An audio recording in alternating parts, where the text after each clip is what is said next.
lebih banyak porsinya untuk zikir dan doa bersama. Nggih keranten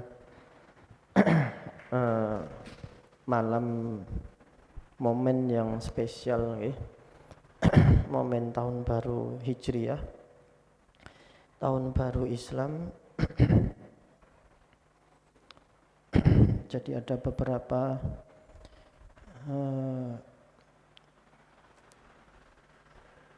ijazah dan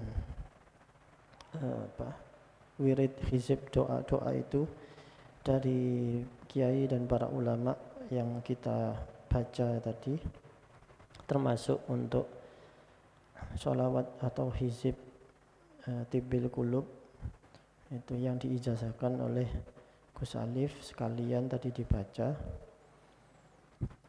Memang untuk yang Bismillahirrahmanirrahim dan ayat kursi dan doa niku saking Abah almarhum Abah Masudi Mukhtar. Tapi baca Bismillahnya tadi ternyata enggak sampai 15 menit sebenarnya. 360 itu. Cuma berapa menit tadi nih? Enggak sampai 12 atau 13 menit. Biasanya kan kalau Bismillah itu kalau ijazahnya yang setiap hari itu 786. Ya, itu kalau mau monggo diamalkan setiap hari baca Bismillahirrahmanirrahim 786. Seperti yang kita baca tadi, Allah itu 66 kali. Itu juga dari rumus yang sama, rumus abjadun. Kalau Mas Taufik mungkin yang di pondok hafal ya, abjadun itu. Jadi huruf-huruf hijaiyah itu punya rahasia angka. Nah itu kalau di total ketemu jumlahnya sekian. Nah seperti saya tidak hafal, tapi kalau Allah itu kalau di total, jadi ada huruf alif, lam sama ha ya. Itu berapa nanti itu di total ketemu totalnya 66 kali. Nah, sama kayak ya latifu. Ya latifu itu kalau dijumlah total ketemu 129 kali. Makanya ijazahnya setiap hari siapa yang baca ya latifu, jangan ya latif tapi ya latifu. Sirnya ada di domahnya itu dibaca 129 kali. Itu kalau Abah almarhum di ijazahnya sekalian kalau habis sholat duha ya latifu 129 kali. Nah, lalu apalagi banyak ya latifu Allahu la ilaha illallah itu sama. Kalau di total ketemunya 165. Makanya kalau dalam Thariqah Qadiriyah wa Naqsabandiyah itu setiap ba'da sholat fardu dibaca la ilaha illallah 165 kali. Itu rumus abjadun. Jadi orang Arab tahu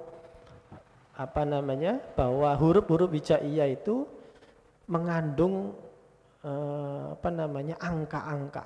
Kalau disusun, dirangkai, ketemu angka tertentu, dilakukan sesuai totalnya, itu ada khasiat, ada efek-efek tertentu. Allahu itu 66 kali, itu satu permintaan. Itu termasuk Kiai Ghafur, Abdul Ghafur Lamongan, Pondok Sunan Derajat juga mengijazahkan itu secara umum. Kalau jenengan punya hajat, tapi satu permintaan, satu hajat. Kalau ada hajat lagi, dibaca 66 lagi. Allah sampai 66 jenengan nyuwun ya Allah sawai payu misalnya. Mantan ngaten Allah lagi Judul. Jadi 66 itu satu hajat, satu permintaan. Ya itu mungkin sedikit tentang mereview, mengingatkan beberapa wirid-wirid atau hizib yang kita biasa baca, dapatkan dari guru-guru kita, dari kiai-kiai kita. Kebetulan ini malam tahun baru Hijriah, sedikit menyinggung mungkin ini tahun berapa? 1443 nih, masuk di 1443. Berarti kita ini terpisah berjarak 14 abad, 15 abad dengan Kanjeng Nabi. Karena tahun hijrah itu diambil patokannya dari waktu Rasulullah itu hijrah, dari hijriah. Yang menarik itu Syekh Al-Imam Jalaluddin As-Suyuti di dalam kitabnya Al-Hawi itu menyampaikan pendapat beliau bahwa berdasarkan analisa beliau dari berbagai riwayat dan guru-guru beliau mungkin ngaji dan sebagainya, umurnya umat Islam ini tidak lebih dari 1.500 tahun. Tidak lebih dari 1.500 tahun. Kita sekarang sudah 1443. Berarti kurang mboten 60 berarti 57 ya. Tidak tahu ini maksudnya apakah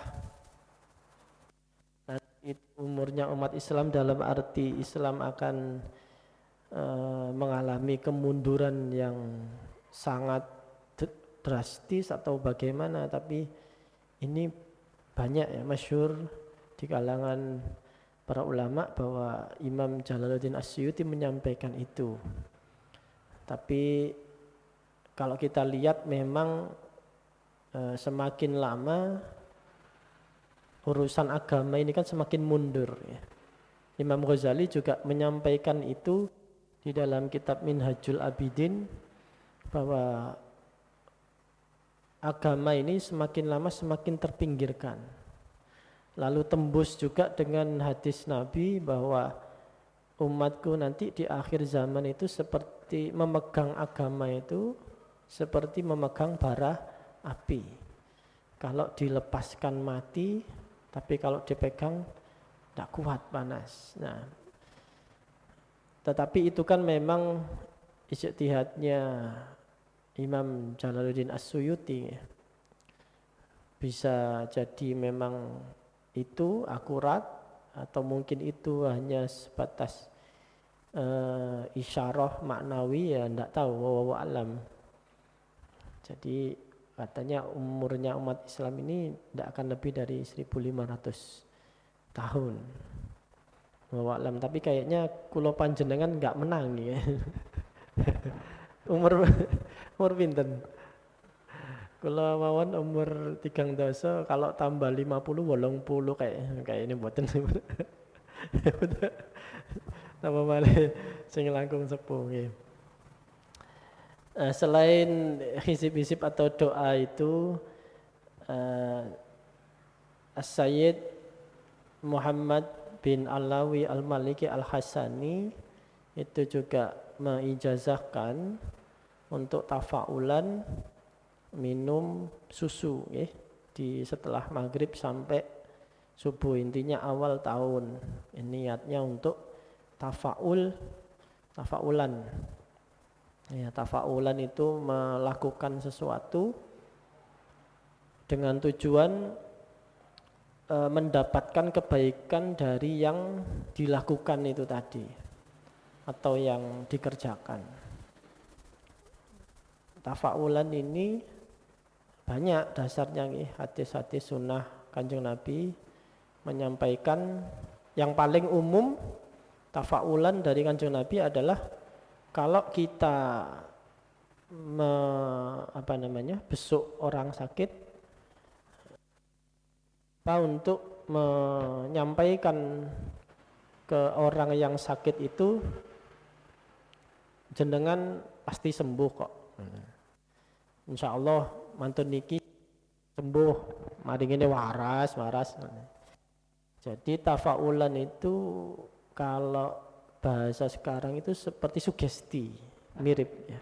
Seperti sugesti, dasarnya adalah husnuzon kepada Allah, husnuzon kepada kebaikan. Makanya kalau orang sakit itu disugesti bahwa waras gampang, jenengan bakal sembuh. Sehingga perkataan-perkataan yang baik, kalimat-kalimat yang baik itu akan berimbas kebaikan pula. Itu yang umum. Tapi banyak hal lain-lain, termasuk di dalam perang misalnya, Kanjeng Nabi waktu perang Parit, perang Khandaq ya, perang Khandaq itu waktu menggali parit, beliau ada salah satu sahabat itu waktu menggali parit menemukan batu besar. Ini sudah kondisi terdesak. Tiba-tiba nemu batu besar, lalu kok aneh, batunya ini aneh. Gak umum, batu di Arab kok rupane kok ngeten. Kira-kira watune niku watu sanes watu seperti di Arab tapi kayak watu Jawa atau batu di mana. Lalu Kanjeng Nabi melihat batunya, loh iya kok aneh. Ambilkan palu godam yang agak besar. Lalu dipukul bismillahirrahmanirrahim, dipukul 2. Pecah jadi 3. Nah, disampaikan kepada para sahabat, insya Allah kita akan lolos dari kepungan orang-orang kafir Mekah dan orang-orang Yahudi ini. Karena 3 batu ini saya anggap ini seperti negeri Persia, Romawi dan apalagi satunya itu yang sedang saling bertempur lalu akhirnya pecah sendiri-sendiri. Nah, itu sama, itu ditafsirkan oleh para ulama itu bentuk tafaul. Jadi tafaulan itu sunnah Nabi, bukan mengada-ada atau bid'ah ya. Kalau di kita kan di Jawa paling umum tafaulan itu misalnya kalau ten makam jenengan naburkan bunga, kembang. Itu tafaul, berharap bahwa makam orang yang kita ziarahi itu wangi, penuh bunga seperti di taman, wangi, ya, indah, itu tafaul. Banyak contoh-contoh tafaul yang lain. Nah, salah satunya malam tahun baru Buya As-Sayyid Muhammad Alawi Al-Maliki Al-Hasani itu tafaulnya menggunakan susu supaya kita nanti putih ya, amaliyah kita itu bersih, bermanfaat ya, banyak manfaatnya gitu. Nanti monggo yang belum minum susu jangan lupa nanti malam nyusu. Tapi susu putih loh gitu. Ojo susu coklat, susu coklat gak sida putih. Keliru tafaulane waktu tadi coklat burung. Sampun nggih.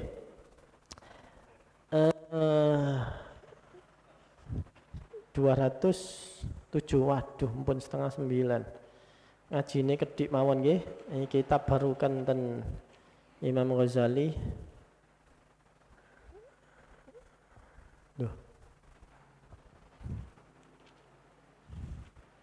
Bismillahirrahmanirrahim. Qala al-mu'allif rahimahullahu ta'ala wa nafa'na bihi wa bi ulumihi fid dharaini amin ya rabbal alamin.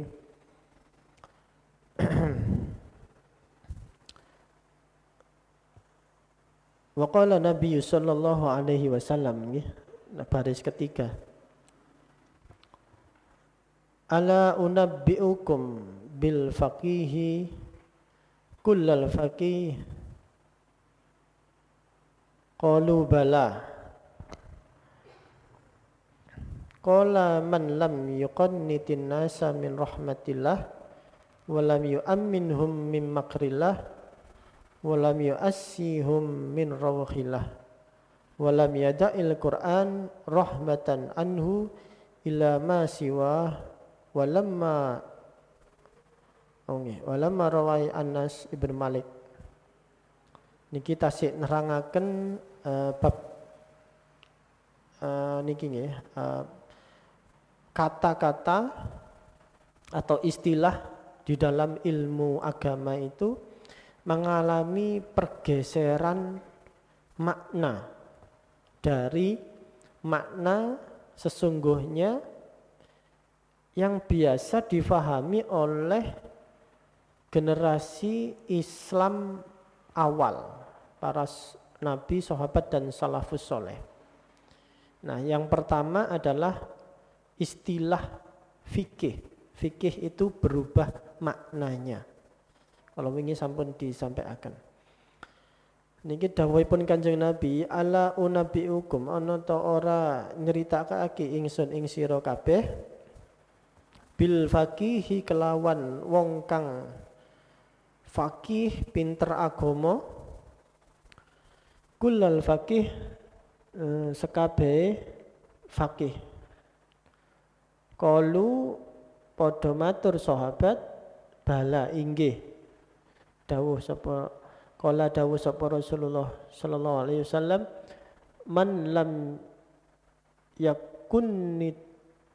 yakunnitin nas man utawi sapane wong lam utawi iku ora yukunnitin nas ora gawe luas apa annasa ing menungso min rahmatillah saking rahmate Gusti Allah walam yu'amminhum lan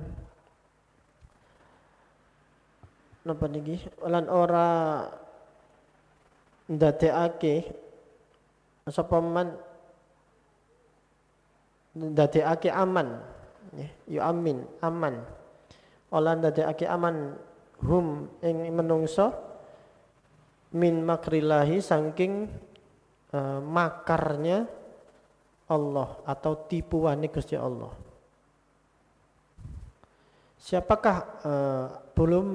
Apakah saya belum menceritakan pada kalian siapakah orang yang faqih itu, kata Nabi. Lalu para sahabat menjawab, nggih. Lalu Nabi dawuh, orang yang faqih, orang yang faham terhadap agama, ya, karena kemarin sudah disampaikan, faham agama ini tidak hanya pada yang tataran hukum-hukum, tapi juga pada ilmu akhirat, pada khasyatullah itu. Siapa yang faqih itu? Faqih itu adalah mereka lam yukonnitin nas, tidak memutus manusia dari rahmatillah saking rahmati Gusti Allah. Jadi orang yang apa ini berarti mengajarkan rojak, ya, rojak harapan bahwa rahmatnya Gusti Allah itu tidak pernah putus. Nah, ini kan rojak. Rojak ini adalah kajian ilmu akhirat, ilmu batin. Walam yu'amminhum, dan tidak menjadikan orang-orang itu aman min makrillahi saking makarnya Allah, dari tipuan Allah. Jadi rojak yang ini mengajarkan khauf.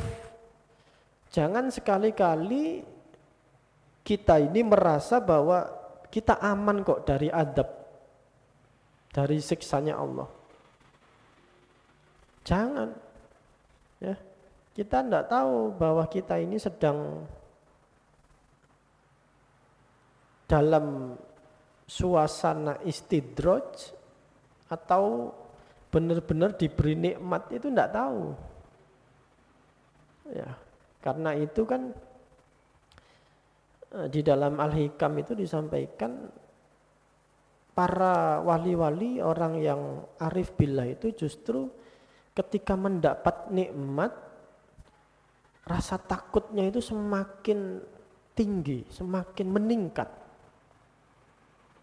Bukan pada saat mendapat dosa. Ya kok bisa? Ya karena ketika orang itu mendapat nikmat, nikmat ini tidak hanya nikmat lahiriah, berupa rezeki misalnya harta, jabatan, tidak hanya itu. Nikmat itu yang dimaksud juga adalah limpahan-limpahan anugerah yang masuk ke hati dan sirnya para wali. Itu nikmat yang sesungguhnya malah itu. Nah, ketika para wali, para arif billah itu mendapatkan nikmat itu, mereka justru rasa takutnya itu semakin tinggi. Bukan malah sembrono, malah lengah. Lebih tinggi rasa takutnya para wali itu ketika mendapatkan nikmat-nikmat itu, nikmat-nikmat batin, nikmat sir. Rasa takutnya lebih tinggi daripada ketika mendapatkan jatuh dalam dosa atau kesalahan. Nah, gampangannya itu ngeten. Kula panjenengan niki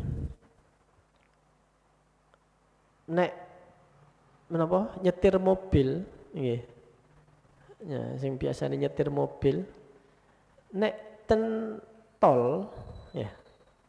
Tol jalan napa niku? Jalan bebas hambatan niku lho, tol nggih. Tol misale Surabaya Malang. Niku jalan bebas hambatan niki jenengan ibarataken nikmat. Enak kan, nang tol itu kan enak, ya, kenceng mapan. Nah, jalan biasa, jalan apa niki, ring road biasa niku itu adalah jenengan ibarataken itu dosa, jatuh dalam dosa. Para wali itu kalau di tol, sing bener tiang niku nek tentol semakin kecepatan tinggi. Nah, nek nikmat niku lak mesti banter ta. Nek tentol sing biasanya nyopir mobil kan banter. Nah, niku asline niku ketika banter kan enak. Tapi ndadekno jenengan niku tambah wedi apa tambah sembrono jane. Tambah wedi, tambah siap sewaktu-waktu memencet rem. Duduk terus tambah nyetel dangdutan terus joget-joget, enggak. Nah itu, tol itu ibarat nikmat itu tadi. Justru ketika sesuatu terjadi, langsung pencet rem. Tapi nek kula panjenengan iki mboten ten tol, misalnya ten Surabaya macet. Macet niki mboten enak, nggih. Macet niki nyusahno, gawe gerah. Jenengan entuk problem masalah, pasti nyedek nang pangeran, mesti wedi. Kula panjenengan nek macet ya mesti metenteng kan ngoten. Rem, gas titik ngerem, gas titik ngerem. Dari sisi keamanan sebetulnya aman macet daripada tol yang lancar. Apa maneh tole iku lempeng gak ono mobil blas. mlebu kecepatan 150. Mobilnya Fortuner tahun 2023. Loh, durung metu. Enak anyar gres. Wah, gowet no mboten krasa. Begitu enten bane meledos das.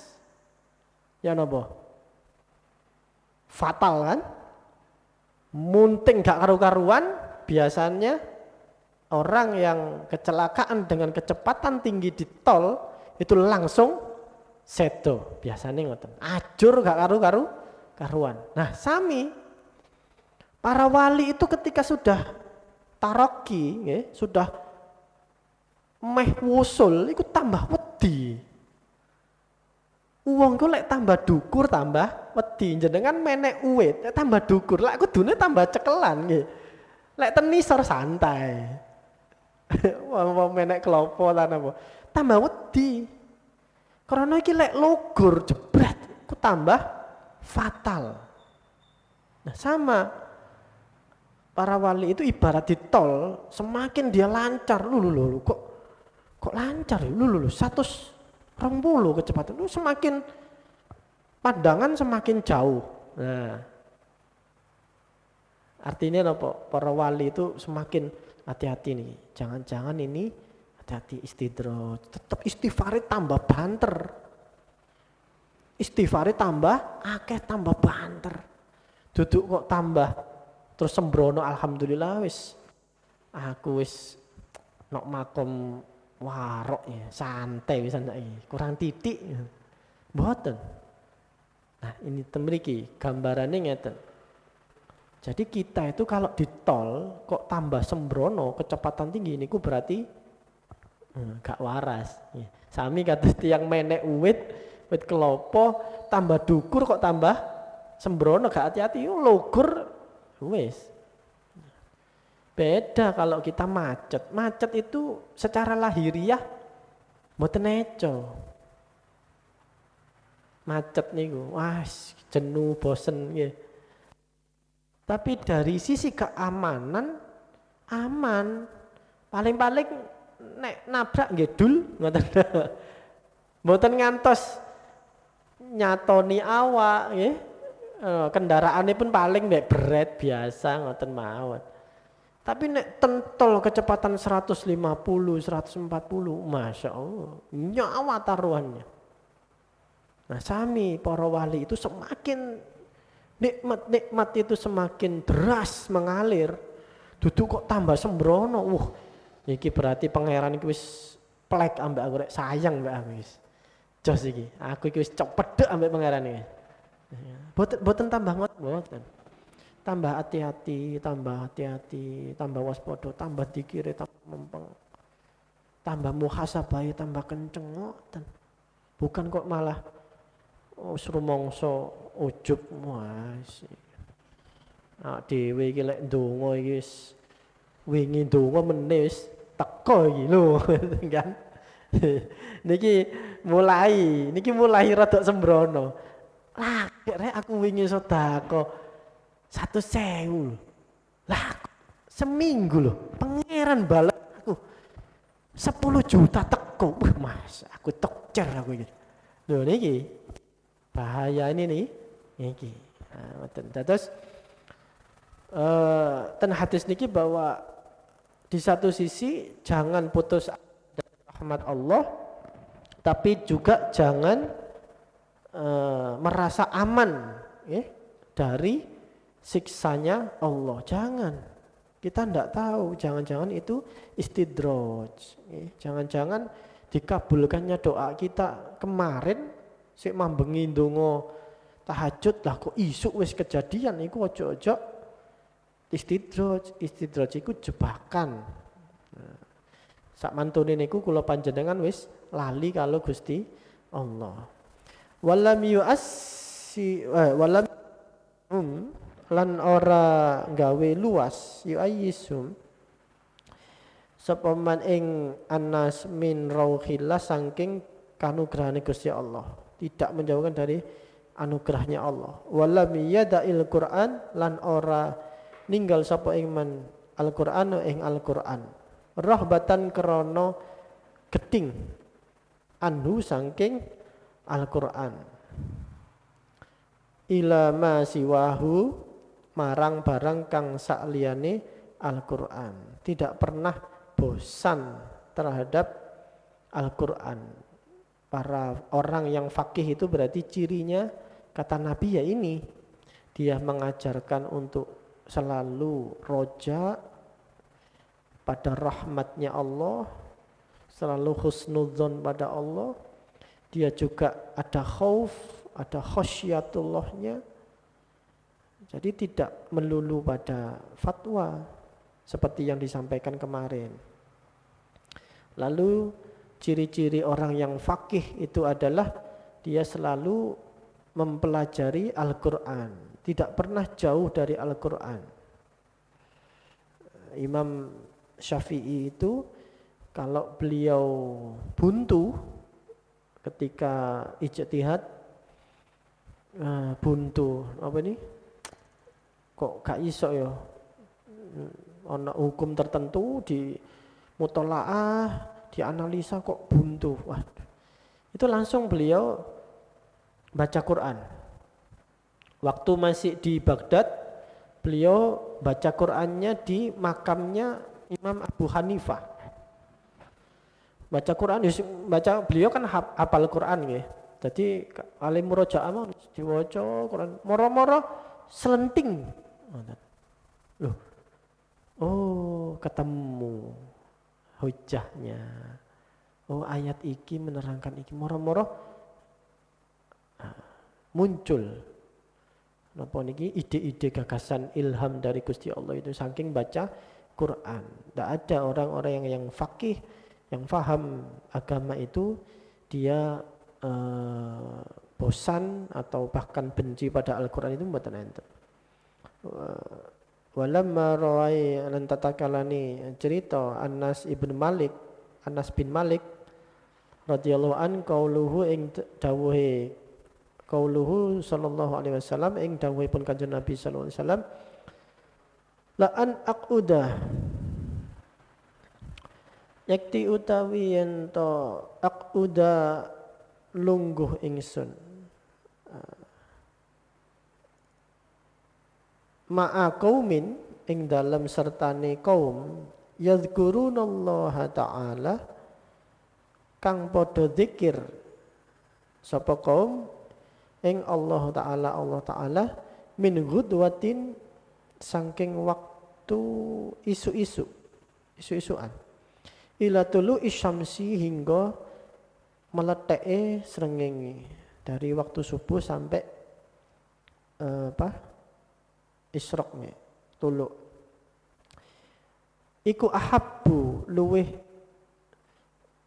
luweh tak senengi ilayya marang insun min saking atau ketimbang an uktika yen to merdekaake arba'a raqabin saking memerdekakan 4 budak.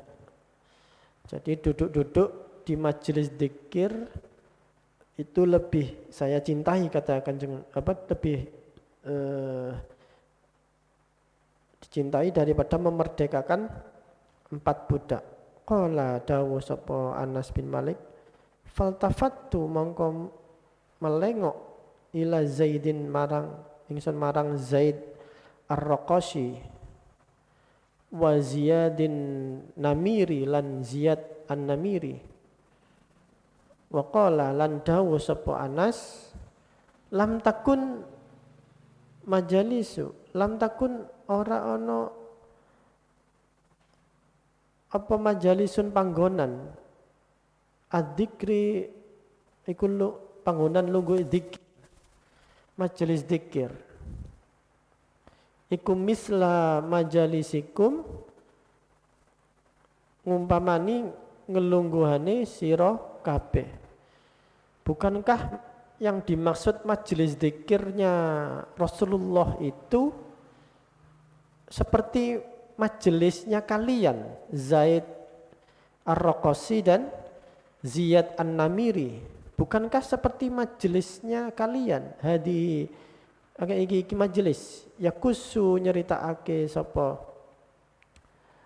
ahadukum salah suwijine sira kabeh wa'dahu ing pitutur mau'idah ala ashabihi ing atase pira-pira sahabat ahad wa yasrudu lan nutur sapa ahad al hadisi ing hadis sardan kelawan temen nutur temen innama kunna pemestine ana ingsun nakudu iku nakudu lungguh ingsun fanadhkuru mongko nutur al imana apa ing iman wa natadabbarul Qur'an lang angen-angen ingsun ing Al-Qur'an wa natafaqahu fid din lan ngudi pengertian memahamkan artinya tafaqquh seperti yang disampaikan kemarin fikih dan faham itu sebetulnya satu makna. Jadi natafaqahu fid din memberikan pemahaman pada agama. Wa na'uddu ni'amallah lan milang-milang ingsun ing pira-pira nikmate Gusti Allah alaina ing atase ingsun tafaqquhan krana ngudi pengertian. Wasamma tadabburul Qur'an lan ngarana sapa anas ing angen-angen Al-Qur'an. Wa'adda ni'ami lan ngitung-ngitung pira-pira kenikmatan tafaqquhan ing tafaqquh berfikih. Jadi majelis zikir yang disebutkan Kanjeng Nabi sebelumnya bahwa Kanjeng Nabi itu lebih suka majelis zikir daripada membebaskan 4 budak. Lalu sahabat Anas menyampaikan pada Ziyad An-Namiri dan Zaid Ar-Raqasi bahwa kan majelis zikir itu ya kayak majelisnya kalian loh. Di mana di majelis ini itu memberikan pemahaman pada agama berisi tentang mau'idah ya, berisi mau'idah nasihat lalu penyampaian hadis tadabbur Quran, menyelami makna-makna kedalaman Al-Quran, mengingatkan pada penguatan iman. Inilah majelis zikir yang dimaksud Kanjeng Nabi itu ya majelis yang isinya tentang ilmu. Hambane ngerti. Di pembukaan kitab niki kan wonten nggih hadis yang agak panjang. Kanjeng Nabi suatu ketika itu keluar dari masjid, lalu beliau menemukan sekelompok sahabat itu sedang membaca istighfar, la ilaha illallah, subhanallah, gampangane istighosah. Ada sekelompok sahabat itu istighosah. Lalu Kanjeng Nabi ikut duduk di situ. Di sini, di kitab ini, di pembukaan. Kula nggih supe di bagian hadisnya ada. Lalu Kanjeng Nabi setelah duduk di kelompok sahabat yang istighosahan itu tadi, Kanjeng Nabi dibilangi bahwa wahai Kanjeng Nabi, ada sekelompok sahabat lain di pojok sana sedang membahas hukum-hukum halal dan haram. Maka Kanjeng Nabi berpindah kepada majelis yang membahas hukum. Lalu Kanjeng Nabi ikut mendengarkan pembicaraan sahabat-sahabat itu. Lalu Kanjeng Nabi menyampaikan sekelompok yang istighosahan itu kalau Allah menghendaki ya Allah kabulkan permintaannya. punya hajat supaya apa? Ini begini. Itu kalau Allah menghendaki ya Allah mengijabah. Tapi kalau Allah menghendaki enggak diijabah. Tapi kalau majelis ini, nah, katakannya Nabi, ini majelis ilmu, menyampaikan risalah, hukum-hukum, inilah majelis zikir yang sesungguhnya. Itu. Karena saya tidak diutus menyampaikan untuk apa? Melainkan untuk menyampaikan risalah. Lah menyampaikan risalah itu berarti menyampaikan ilmu. Maka yang dimaksud majelis zikir itu sebetulnya yang otentik adalah ya seperti ini, majelis yang penyampaian ilmu. Ada mau'idhah hasanah, penyampaian hadis-hadis, menggali makna-makna Al-Quran gitu. Ya tapi yang istighosahan itu juga majelis zikir. Tapi kalau seandainya berbarengan di saat yang bersamaan, mana yang lebih afdol? Ya yang ada penyampaian ilmunya.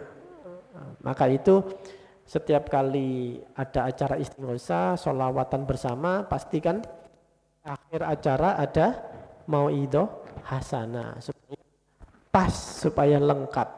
Nah, tapi kalau cuma istighosahan terus tidak ada mau'idhah atau ngajinya itu masih kurang afdol. Masih kurang afdol. Nah, ini sama dengan hadis ini tadi yang diriwayatkan Anas bin Malik menjelaskan bahwa majelis dzikir yang difahami oleh para sahabat dan para tabi'in itu adalah majelis yang di dalamnya ada ilmu, penyampaian ilmu, hadis-hadis, ada mau'idhahnya, ada penggalian makna-makna Al-Qur'annya juga. Allahu a'lam bishawab. Insyaallah dilajengaken pertemuan berikutnya. Kula ngapunten kalau hari ini agak panjang karena tadi sempat ada peringatan tahun baru Hijriah.